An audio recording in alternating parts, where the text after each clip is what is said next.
哇，真的做成功了！我真的没有想到，小时候的快乐绿舌头，自己在家2个步骤就能做，更没想到只要2根青瓜就能做成功。学会了，再也不用花钱买了。首先把青瓜清洗干净，用刮皮刀刮下青瓜皮，刮下的青瓜皮就是做绿舌头的关键。把青瓜皮放入破壁机中，加入500克清水，再用果蔬键搅打成汁，打得越细腻越好。打好后用细筛网过滤出果汁，颜色碧绿，味道清新，真正的绿色无添加。然后把青瓜汁倒入锅中，再加入1包白凉粉，白凉粉是原味的，喜欢吃甜的另外加白糖。然后加入500克纯净水，把它们充分的搅拌均匀，再用大火煮开，一边煮一边不停的搅拌。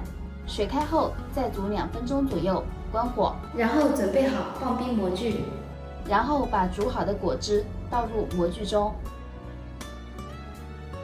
然后等它自然冷却，放在冰箱冷冻1个小时就可以了。时间到，我们再来看一下，先用流动的清水在模具表面反复的冲洗几遍，这样更方便脱模。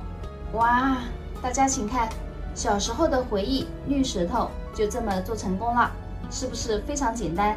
晶莹剔透，软糯 Q 弹，清新又爽口，感觉比买的还好吃呢。关键自己在家做的，干净卫生无添加，老人小孩都可以放心吃。喜欢的朋友们赶紧动动小手，你也做起来吧。